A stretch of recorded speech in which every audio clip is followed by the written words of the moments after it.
Okay, mayong gabi sa inyong tanan. Nindot og paminaw sa music, no? Bugnaw kayo ang music. Anyway, daghang salamat sa pag-join, no? Mayong gabi diha kay John, nila ni Jonelyn, no? Sa Bugo. Si Ate Nova is also here. And Vanessa, no? Thank you for joining. And Vic, no? From Bacolod City. So, thank you, thank you. I hope hopefully ang uban natong mga kaubanan can also join with us, no? Tonight. Our topic is what is marketing, no? So this is every Monday, and hopefully we wanted to uh, reinforce sa ato ang mga learnings. Unya, at the same time also, opportunity po nato mo learn og mga new things, no? So dinhi sa ato ang Monday na training night, we wanted na this would be an additional inputs, no, sa ato ang tagsa-tagsa. Uh, and hopefully ma-share sa ninyo sa inyo hapong mga teams, no. Okay, so kinsa pa may naa karon, no, basig ang uban nagpadung pa. Then also, no, good evening kay Miss Maricel from Mandaue. Then kinsa pa man si Joshua, no, Joshua Sabang is also here. Thank you for joining. Then si Infinix, no, 6x6525, no, may gabi sa diha kanimo. Then si Cirilla, no, si Cirilla Rabano. Um, si Marivic is nandito.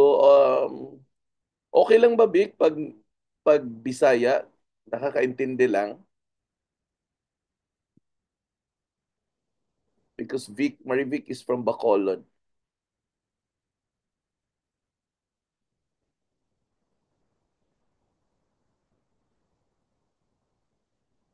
Sige, I'll try to mix it with Tagalog also. Okay.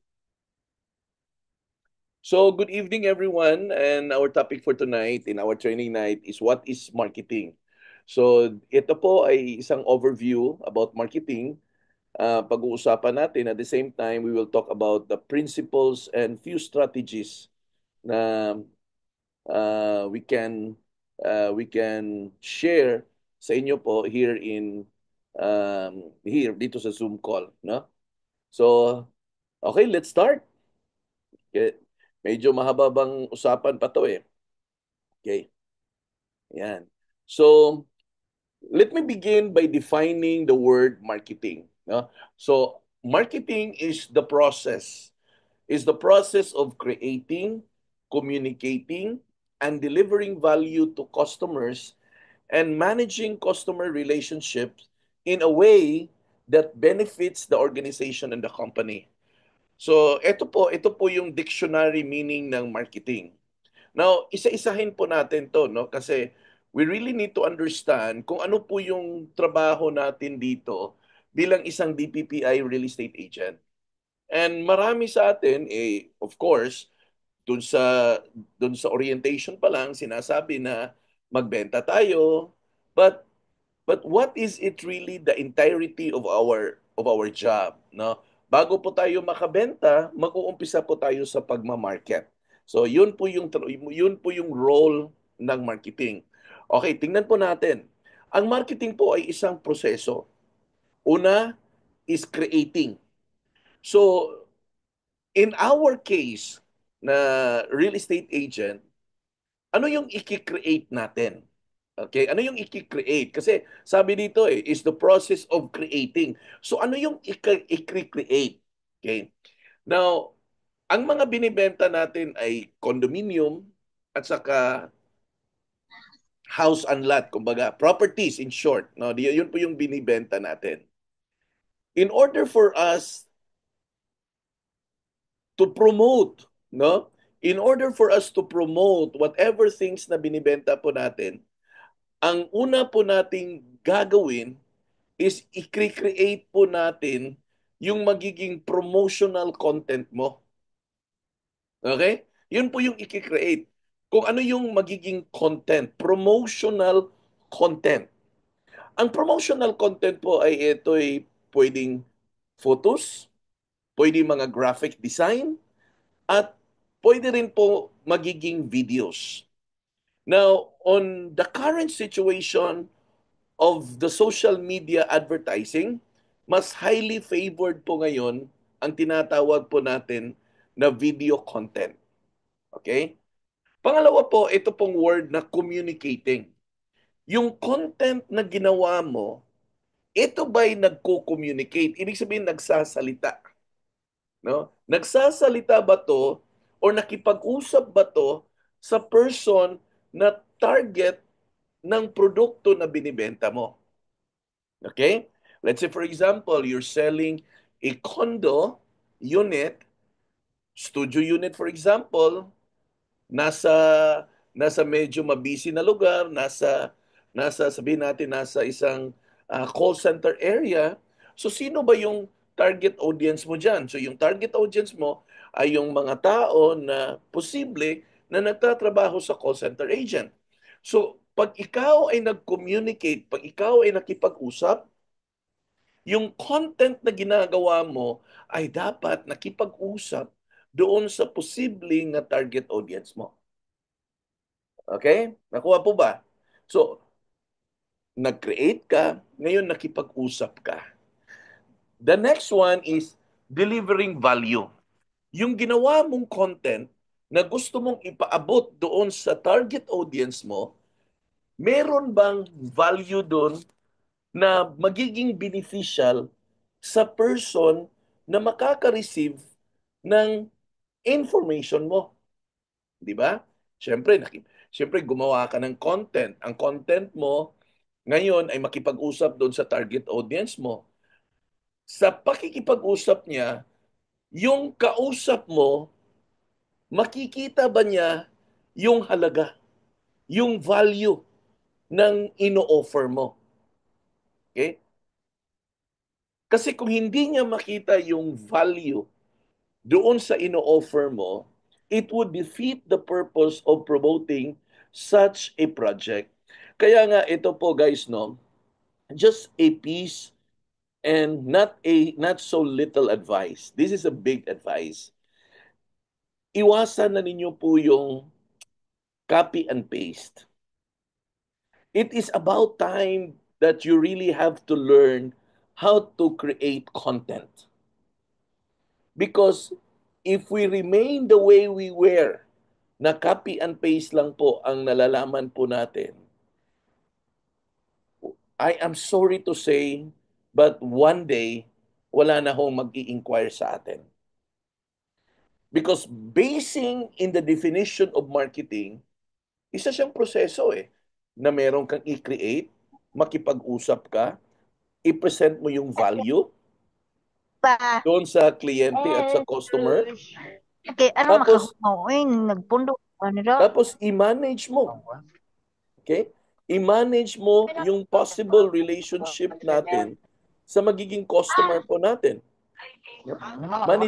Managing relationship po yan. Sandali ha. Mute ko muna sila lahat. Ayan. Okay. Thank you. Okay.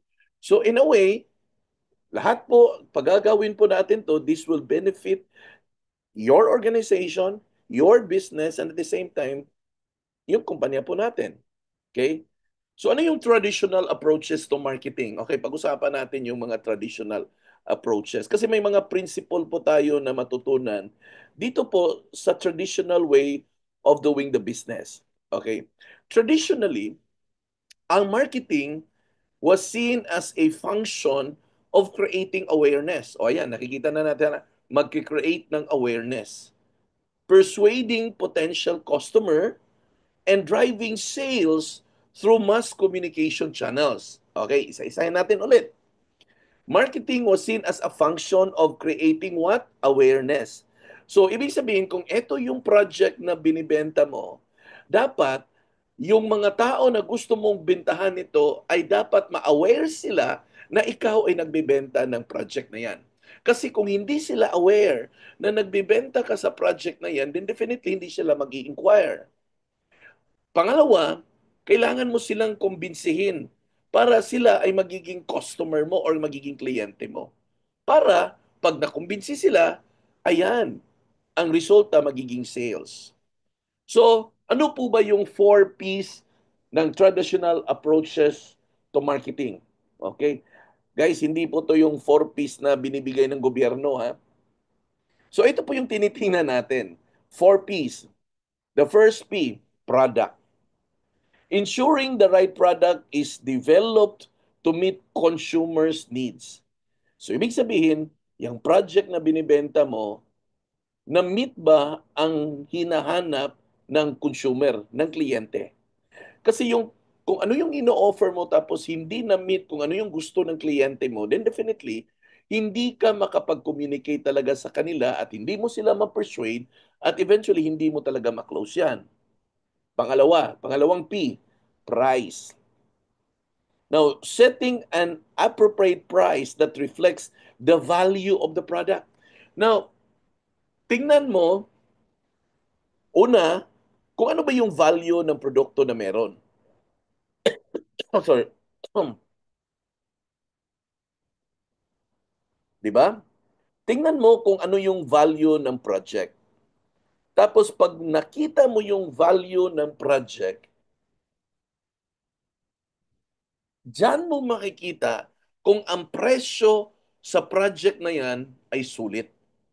Ang tao kasi naghahanap yan ng singganda na di kasing mahal. Ganun always eh. Singganda na di kasing mahal. And most often, ang tinitingnan ng tao, pag eto ang presyo ng condominium na yan, sulit ba to sa value na makukuha ko? So therefore, in order to justify the value, in order to justify the price of the project, you need to load it with too much value on that project. Kasi pag na-load mo yung na-load mo yung value ng project, then definitely, for no added questions, ang makikita ng kliyente, value for money po yan. The third P is the place. Ensuring the product is available at the right place and at the right time. Ibig sabihin, importante rin dito yung timing. Timing na yung kliyente mo, kung ano yung hinahanap niya, kung saan ang gusto niya, na ibigay mo ang gusto niya sa tamang lugar at sa tamang panahon. And lastly, promotion. Communicating the product's benefit to the consumer. So, how are you going to do that? Then, today, we're going to implore the services of the social media. So, nagiging madali na for now. Sorry.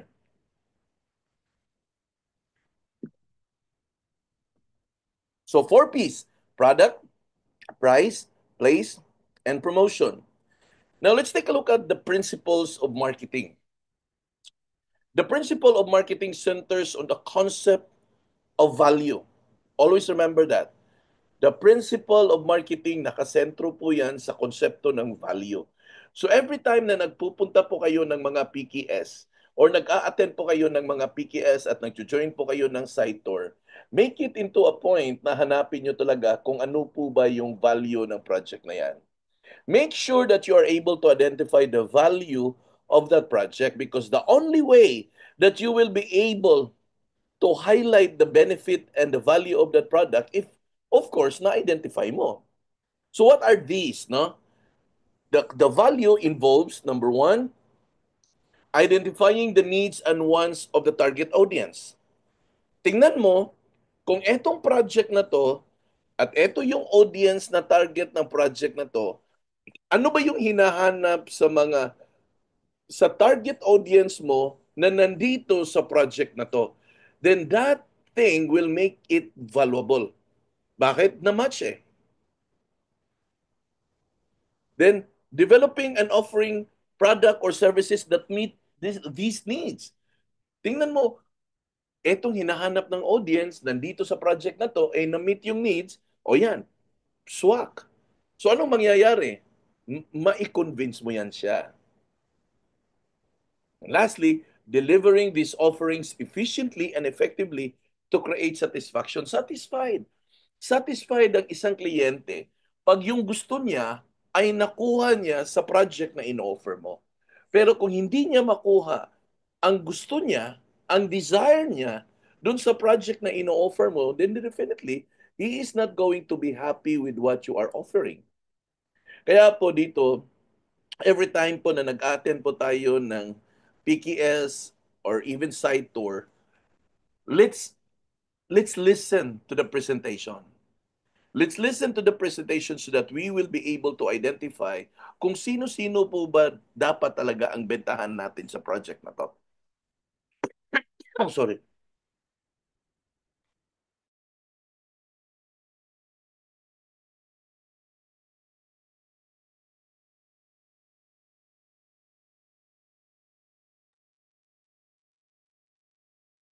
So the core idea on all of this is to focus on customer satisfaction and to be able to build mutually beneficial relationship that leads to loyalty and repeat business.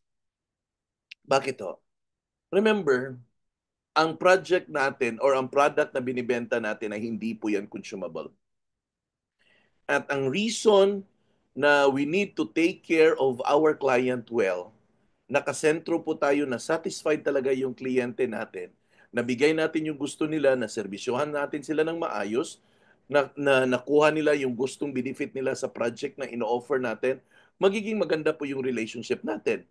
Hindi lang siya magiging loyal dun sa project na binili niya, magiging loyal din siya sa iyo, and at the same time, pag meron siyang mga kakilala, i-refer ka niya. Pero kung hindi siya satisfied, then most likely, he is not going to refer you. So, that's a lost business for us. Okay? Now, tingnan natin kung how did marketing evolve? Kung paano ba nag-evolve ang marketing, lalo na ngayon na nasa mundo na po tayo ng internet. Now, marketing has evolved over time as a business, as a technology, and of course, yung behavior din po ng mga consumer nag-evolve din po. So hindi lang po doon yun, hindi lang po tayo nakasentro sa negosyo kung ano yung changes sa business natin.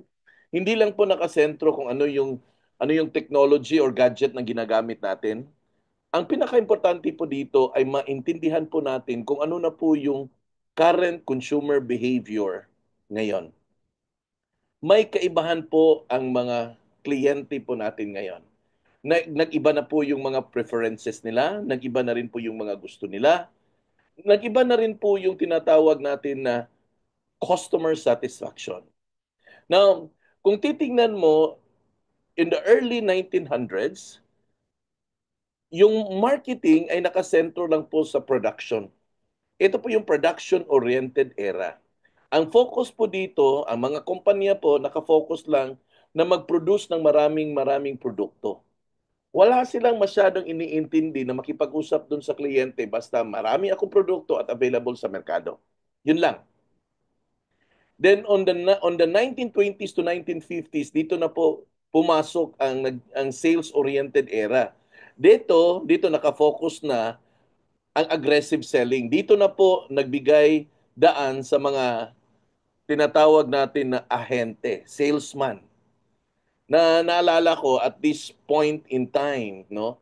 Ito yung kasagsagan sa mga ito dumaan kasi to within war area kasi at na moment yan pero ang sales oriented era kasi dito sa Pilipinas lumagpas pa sa 1950s yan nakaabot pa yan on the 70s. And during that time, ang pinakasikat doon sa mga salesperson or sales or ahente kung tawagin, ay yung mga knock on your door ahente. Yung kumakatok sa mga pintuan ng mga ahente. At ang pinakasikat during that time ay yung Electrolux.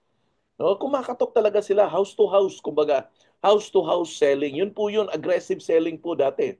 So kumakatok, nagbebenta, ganun ho. Grabe, kapal mooks ang style dati. Then on the 1990s, ito na po yung marketing-oriented era. Nakafocus na doon sa consumer preferences. So ang ginagawa ngayon ng mga kumpanya on the 90s is that gumagawa na po ng pinakamaraming mga advertisements.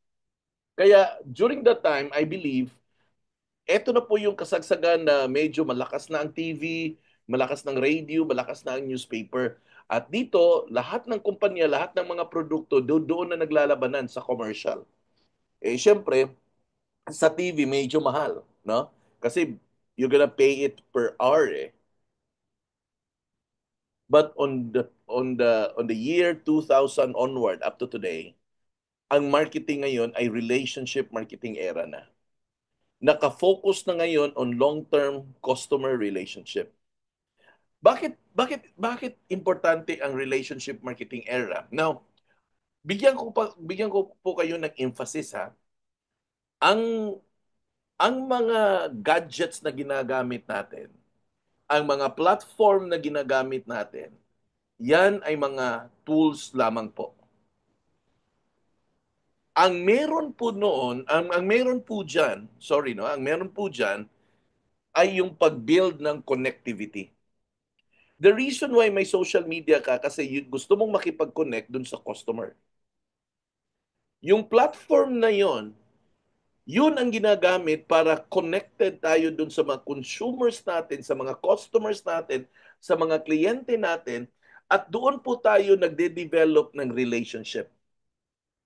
Kaya kung titingnan mo yung mga social media na yan, yung mga website na yan, yung mga branding na yan, the all in all yan is about building relationship to our customers or to our clients. Ngayon, on the 20th century, nakafocus na po ang marketing on relationship building. Kaya nga importante, pag meron kang inquiry dyan, importante na makapag-engage ka agad-agad. You've got to answer whatever inquiry he has. Kung naka-chat siya, you have to respond. And at the same time, just a piece of advice, don't stay longer on the chat box, but make it into a point na kung po pwede, makausap mo agad yung kliyente mo or yung prospect. Kasi kung hindi mo siya, ganito lang kasimple. Kung ikaw ay merong inquiry at tapos nagchat-chat lang kayo, tapos yung same inquiry na yan ay pinagtanungan din po siya ng ibang person, but nakausap niya, then definitely, mas mag-favor siya dun sa person na nakausap niya kaysa dun sa person na kachat lang niya. So a piece of advice to all DPPI partners, by the time na meron po kayong inquiry, please, please, please, make it into a point na yung tao na yon ay makausap mo talaga. Marami na pong paraan para kausapin sila. Una, may mga messenger call tayo. May mga WhatsApp call, may mga Viber call. If in case wala pong mga load ng mga cellphones po natin kasi naka-data lang po tayo. But in the first place, it's never been an excuse if you cannot communicate because that's part of our job, right? Our job is to really communicate to the one that are making those inquiries. So, how does this marketing further evolve? Now, the evolution of marketing has been driven by so many factors. Number one is the internet. Okay? When the internet came, everything changes. Social media came in, and the World Wide Web have become the largest marketplace in the whole world. That all of the people are already converging in these platforms. Dati ho, ang hirap makipag-communicate sa isang prospect natin na nasa ibang bansa. Dati, kung nasa ibang bansa, medyo mahal ang mga long distance call, ginagawa natin mga telegrama-telegrama. Pero ngayon, because of the advancement of the internet, nakakausap na natin hindi lang voice, kundi nakikita na rin natin sila.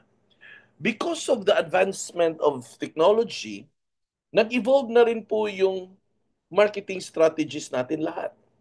At nagiging faster na rin yung connectivity natin, we as a seller, towards our potential buyers. Mas madali na po tayong makipag-connect sa mga potential buyers natin. However, Because of the technology, there is a shift on the consumer behavior. Ang gusto na ngayon ng mga kliyente natin, personalize ang experience nila sa bentahan. Marami na po kasi silang access on the information. They can always make the research of whatever properties na gusto nilang bilhin bago sila nagtatanong sa iyo. So make sure that you are well equipped in the project that you are selling, because I am pretty sure the client na nagtatanong sa iyo ay meron na po siyang initial information, initial idea dun sa project na tinatanong niya sa iyo. And because of this technology, nagiging global na po ang business natin. We are now looking at the global market. We are not just looking at the local market. This time, we are now looking at the world as one big marketplace. Ngayon ho, ang customer hindi mo na kayang i-sales stock. Bakit? Because ang mga customer ngayon, ang mga kliyente ngayon, ang behavior nila ngayon, they already have the information. Data-driven na po sila. Bakit? May access na sila kay Google, so pwede na silang magtanong anytime. Ang iba sa atin, may mga AI na rin, may mga chat GPT na and all others. So definitely, they can already ask questions in any internet platform. So ibig sabihin, yung buyer, yung kliyente na magiging kausap mo ngayon, bago kanya kinontak, may information na po siya. Again, bago ho kayo kinontak, bago po tayo kinontak, yung kliyente natin, most likely, meron na po yung information. Okay? So, my piece of advice to all of us, very simple. Attend PKS, attend site tours, attend trainings, seminars, and events. Make yourself available. I'm gonna make it clear to you. Tapos, when there are opportunity for you to learn new things, learn. Invest in yourself. The more you know a lot of things, the better it would be for you. Never shortchange yourself. Always develop yourself. Because the more that you are developed, the more you know a lot of things, the more it becomes easy for you. That's how business is gonna be in the 21st century. Whether you like it or not, ganito na po yung consumer behavior po natin today. So ano yung effect ng marketing? Etong ginagawa natin. Kasi ito naman talaga yung ginagawa natin practically every day. That's the reason why you're posting. It's because you are marketing. So marketing has in fact a broad and far-reaching impact on both businesses and in consumers. Hindi lang po sa mga negosyante yan, pati na rin po sa consumer. Because of marketing, there is an economic growth. This drives demand and innovation. So kung gusto mong lumaki sa negosyo natin, kung gusto mong kumita ng malaki, kung gusto mong matupad yung mga pangarap mo sa buhay, kung gusto mong ma-provide ang mga bagay-bagay sa pamilya mo, the only way for you to increase economically, you just have to embrace marketing. Then you've got to market. That's the reason why you've got to learn new ways of marketing your project. Because the more you market the project, the more it drives demand on such a project. So kung hindi ka magma-market, so saan ka makakakuha ng economic growth? Eh di wala. There will be no growth if you are not going to market whatever project you have. Kahit gaano kaganda ang project na yan, pag walang nakakaalam, wala pong bibili. Di ba? I really don't care how good you are. I don't even care if you are selling the best project there is. If you are not promoting it, if you are not marketing it, kung tinatamad-tamad ka na magmamarket dyan, is wala eh. Zero pa rin. The next impact is customer-centric innovation.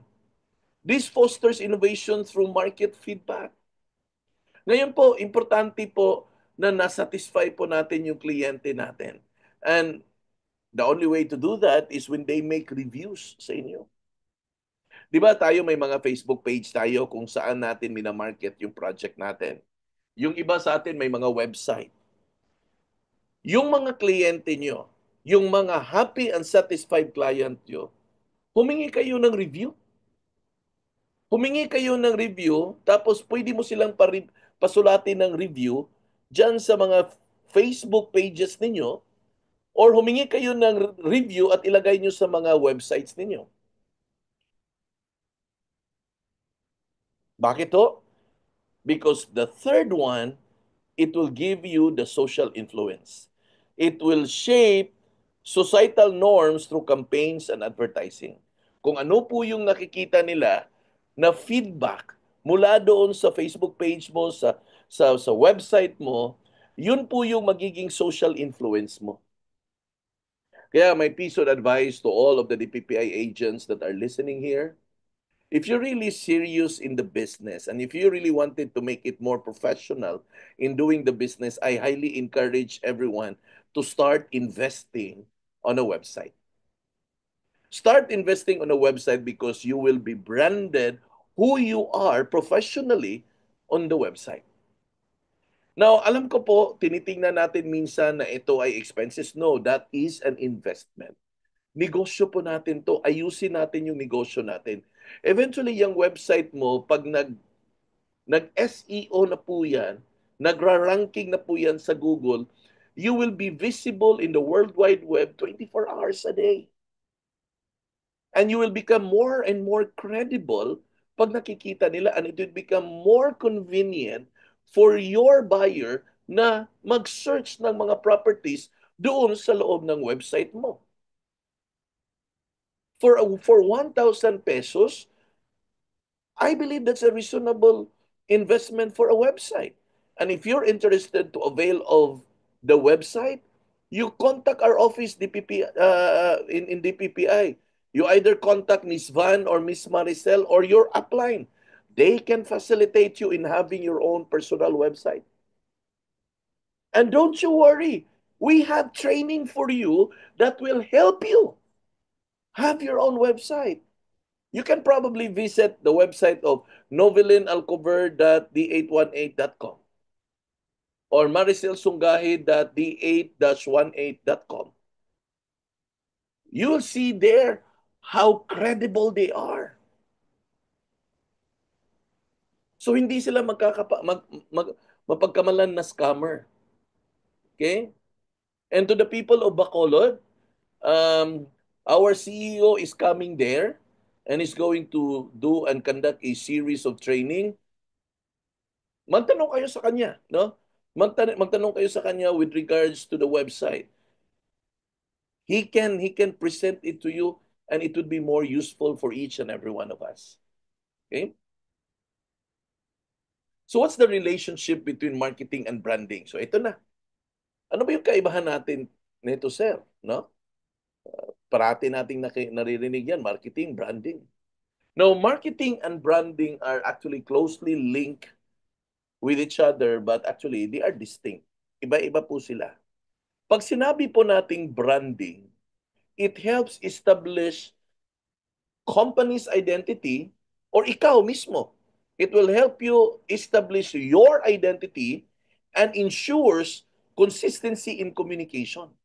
Ibig sabihin, gaya ng gaya ng gaya ng example na to. Pag sinabi kong toothpaste, ang unang papasok sa isipan mo, Colgate. Pag sinabi kong, ano ba, uh, soft drinks, Coca-Cola.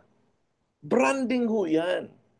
Ibig sabihin, darating at darating ang panahon na ikaw ay makilala ka kung sino ka sa industry na to.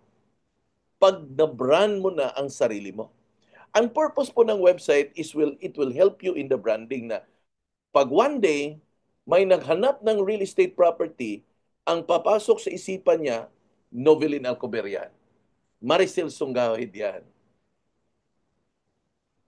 Yan po yung purpose ng branding. Yung marketing, on the other hand, marketing is activities that brings the brand to life and communicate its value proposition. So, ibig sabihin, etong marketing, ito na po yung nakikipag-usap. Okay? Ito na po yung nakikipag-usap. Ito na po yung promotion factor. So, ibig sabihin, because of that, no, because of that promotion factor, ang ginagamit na ngayon ay yung probable yung website mo para makipag-usap doon sa potential buyer or sa potential client mo. Doon ka na pinopromote.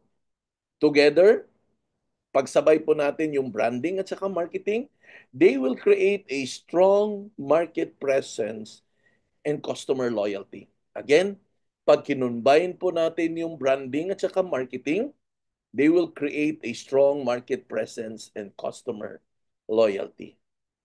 Ibig sabihin,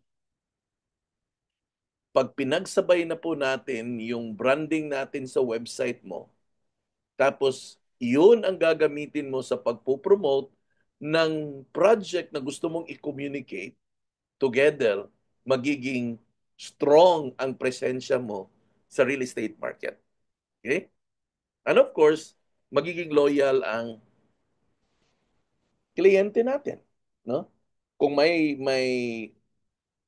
kakilala siya na naghahanap ng property, then he or she could easily recommend you. Or probably, he may not recommend you personally, but he could also share your website. Oh, bisitahin mo lang yung website niya, no? Ito yung website niya, oh. Marami kang pagpipilian doon. Oh. Magiging ganun na po yung kalakaran po niyan. Yun po yung magiging value po dyan. So, what's the goal?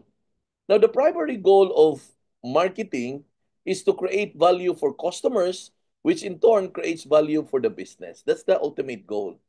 Understanding customers' needs and preferences will help you communicate your promotion, your project.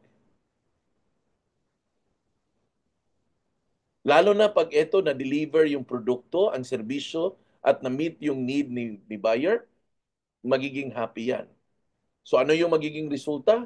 Magkakaroon ka ng strong relationship doon sa customer mo or sa kliyente mo, and eventually magiging loyal siya sa relation mo na yan, at kung meron siyang kakilala, ikaw ay i-refer niya. So ano yung kabuuhang resulta? Ang kabuuhan na resulta na maximize yung return of investment ng kliyente mo. Bakit? Number one, well appreciated niya yung project. Happy siya doon sa transaction. Happy siya doon sa serbisyo na binigay mo. So para sa kanya, sulit ang investment na ginawa niya. And the concept of marketing is, always remember, is centered on the idea that the business should prioritize the needs and the wants of the consumer. It's always focus on the consumer or the buyer. Nakatutok talaga tayo doon. Now, remember that the more we understand our customer, the more na na-meet natin kung ano yung gusto nila, the more po sila happy. Pag ito po ay ini-integrate natin, na coordinate natin ang lahat ng mga approaches natin sa marketing, well satisfied po yan. Consider this. Your influence in the marketing, in marketing your project. Ito po yung societal marketing. Your influence in marketing your project, nakadepende po yan kung gaano ka-satisfied at gaano ka-happy ang kliyente. So, the only time na magiging happy ang kliyente, pag na-communicate mo ang value ng project na ino-offer mo. Again, pabalik-balik tayo, no? In most of our conversation, na pabalik-balik lang. The reason why pabalik-balik po yan, because that is very important. We need to be customer-oriented. We need to be customer-focused. Dapat doon po tayo nakatutok talaga. So what are the types of marketing para medyo meron lang po tayong idea? Okay, ito po yun guys. Now ngayon, meron na po tayong hindi ko to i-explain deeper ha, isa-isa ipapakita ko lang to, but we will going to have separate topics on each of the in each of them. Okay ha? Ilan yan? 2, 4, 6, 8, 9. Yang 9 types of marketing na yan, magkakaroon po tayo ng individual topic po dyan. So, eto lang, bibigyan ko lang kayo ng overview. So, mahaba-habang Monday po to ha. Una po, digital marketing. Dito po nakapaloob yung website. Ang major player po dyan yung website, yung digital marketing. Now, a lot of us, actually, hindi natin masyadong binibigyan ng ah, ng value ang website. Pero hindi ba kayo nag-isip, bakit kaya ang mga kumpanya na malalaki merong website? Yung mga developers na binibenta nyo na project, may mga website sila. Bakit kaya? Kasi kung hindi yun importante, hindi sila mag invest ng website. So anong meron doon? Credibility. When you have the website, you are credible. When you have the website, branded ka. Na brand. Kaya nga, kung mananatili lang po tayo na social media lang, madali po tayong mapagkamalan na scammer. So yun po yung digital. Pangalawa is content marketing. Ang content marketing ay ginagamit both dun sa digital at saka sa social media marketing. Importante ang content marketing, it's because ito po yung ginagamit natin para i-communicate po natin sa kliyente natin kung ano ang project na to. And that's the reason why for those people that are here in Cebu, I highly encourage you to join every Thursday. There is a training in our office, content creation that converts into sales. We dedicated a training for content creation. In fact, we as a company invested in that system, in that program. Mahal pong bayad natin noon, 20,000 dyan sa program na yan. On content creation because we believe having a right content will boost our marketing value. The next one is social media marketing. In the social media marketing, just recently, binitbit natin dito si Master Mark Islava.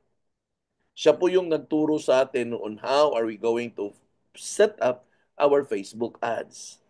Now, to the people of Bacolod, I highly suggest you take advantage of the visit of our trainer in Bacolod na maturuan kayo exactly kung ano at paano gawin ang Facebook ads ng tama.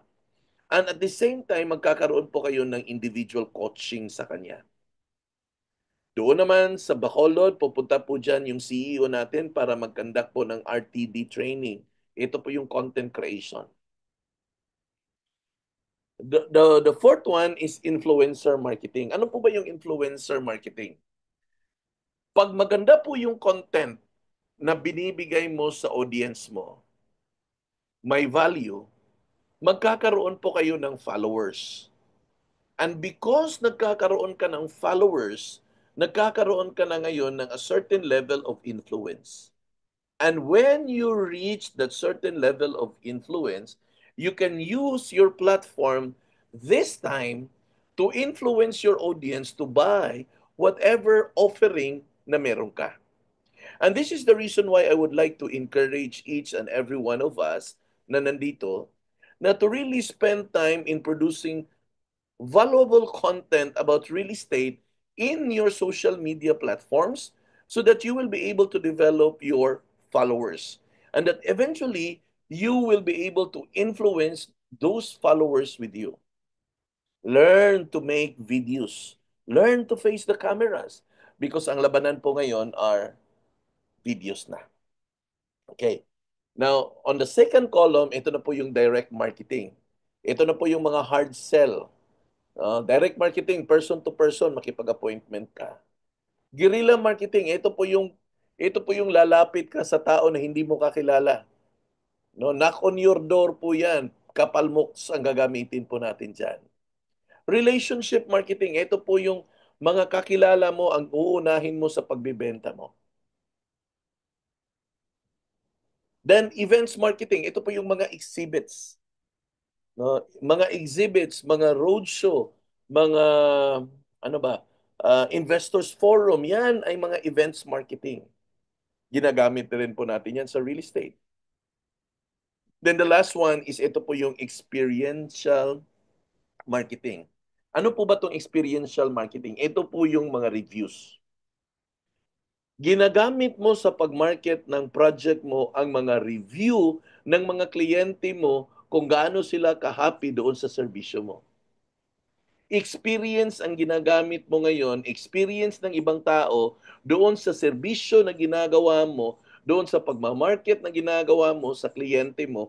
And because they're happy, you ask them to make a review. Ilagay mo yung review mo doon sa website mo, at the same time, ilagay mo rin yung review, ipalagay mo yung review doon sa Facebook page. Ang iba sa atin, marami nang nabentahan pero hindi humingi ng review. Ang tawag po doon guys, experiential marketing. Malaking bagay po yan. Okay? Malaking bagay po yan. So, ask na po tayo ha. Humingi na po tayo ng review. Okay? So in conclusion, no, sa pagtatapos po natin, tamang-tama 1 oras, okay?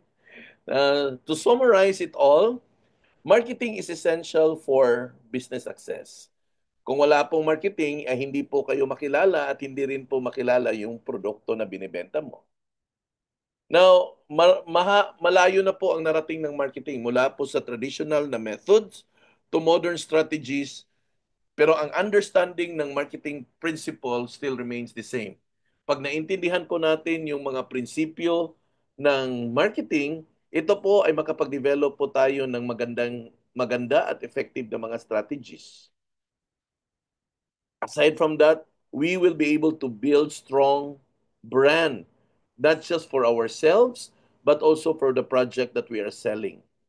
And because we were able to give a strong brand, it will foster customer loyalty. So ano yung magiging end result? You and I will be able to achieve long-term success. Okay? Pag nagkataon. So, marketing po, hindi po natin pwedeng iisang tabi po yan. It will always form part of our business. Okay? Baba ko muna to para I can get to see all of you. So, my point here is simple. Now, by the way, there will be a series of training with regards to marketing kasi yung types of marketing, one day isa-isahin po natin yan. So medyo mabahabang usapan pa po yan. But this is what I would like to to tell you. Wala hong magic dito po sa real estate. Kung hindi po kayo nakikita ng audience nyo, hindi po kayo makapagbenta. Kaya sipagan nyo po. Make yourself visible. Visible in all platforms. Social media, Facebook, Instagram, or whatever, TikTok kung kailangan. Consider investing on a website because that is very important. You need to be professionally branded. And the only way for you to appear professional is kung meron po kayong website. Don't miss the opportunity na umpisahan na po ninyo ang website because the earlier you're going to start having it, the earlier you're going to enjoy the benefit of having a website. Ito na lang, isipin nyo. Kung hindi importante ang website, sana yung mga developer hindi nag-website. Pero dahil nag-website ang developer, isa lang ang ibig sabihin, importante po yon. Okay?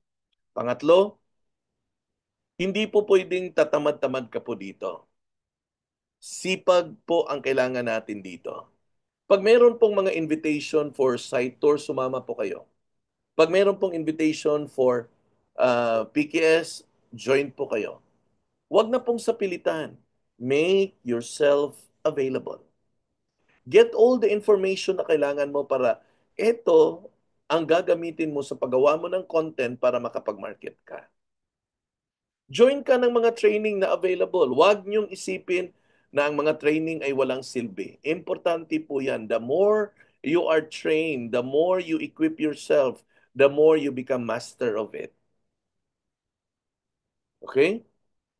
Just recently, Miss Nova, Maricel, went into a training on sales and marketing, and ito mga tao na to ha, matagal na tong nagkakandak ng training. But they themselves attended training that will help equip them more and more. So we don't stop learning. In fact, we keep on learning. We cannot just stop. We have to keep on learning. Always remember that. And the fourth one is you need to attend events. You need to attend events because it is in the events that you will be able to see the big picture of your business. Hindi ho maliit ang negosyo natin. Malaki ho ang negosyo natin. Kung akala nyo na pipitsugin ang negosyo natin, no. Hindi po kayo ahente lamang. Ahente tayo. At malaki ang negosyo natin.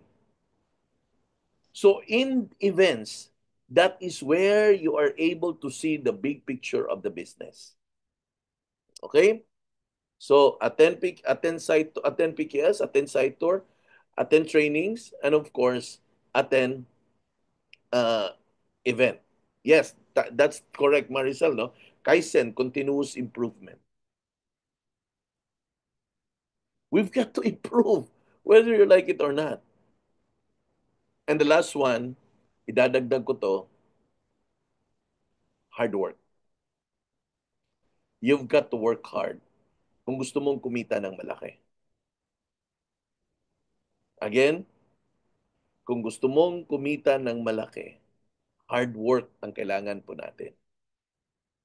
So you've got to put in the needed work. Hindi po uobra dito ang chill-chill. Dapat dito po seryoso tayo.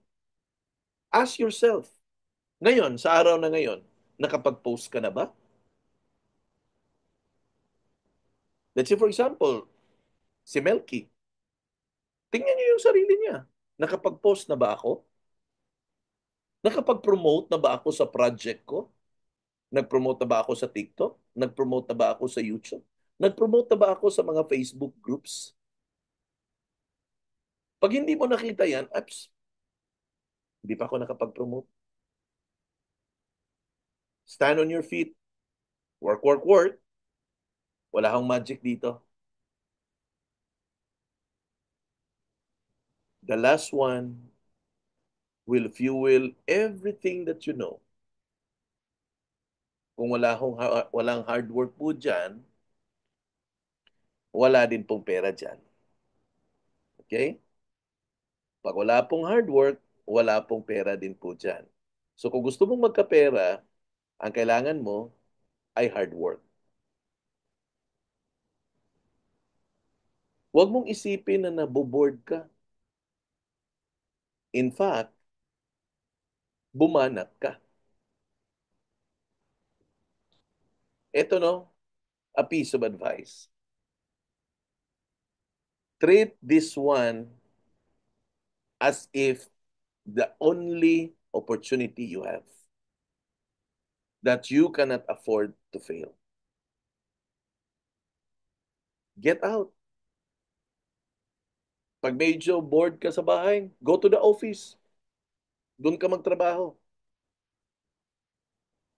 para you keep on moving. Okay? So maraming salamat sa pag-join po natin sa araw na to, sa training night. Every Monday po tayo. Um, by the way, next Monday po, I think I will never be able to go live because my flight in the evening going to I think my flight going to Vietnam is evening. So most likely I will never be able to go live on Monday night. But I'll try. I'll do it on Sunday night para i-advance ko na lang. I'll just send the notification, the Zoom link, if ever. I'll just have to check on my schedule. I'll be out of the country on next week. Okay? So tuloy-tuloy po tayo. And then tapos I'm doing a daily inspirational blog entitled Three Things. By the way, paki-ano naman, no? Paki-comment naman and share if you are blessed with those messages, no? Those are practical messages that you can apply to yourselves. At if meron po kayong topic na gusto niyong malaman ang three things, sulat niyo lang sa comment section doon sa baba at magre-research ako para ma-share ko ang three things. Okay? So, thank you very much and God bless you all. Enjoy the rest of the night. Tomorrow is a holiday, but there's no holiday in business. So work, work, work pa rin. By the way, if you're available in the morning, tomorrow morning, somewhere in, we will be in IT Park. I would like to invite each and everyone for a morning of prayer. Okay? It's at 8 o'clock in Skyrise 4. Okay? See you there for those people that are available. Thank you. God bless you all. Sige, thank you, sir. God bless. Bye-bye. Thank you, sir. Bye-bye. Bye-bye. Good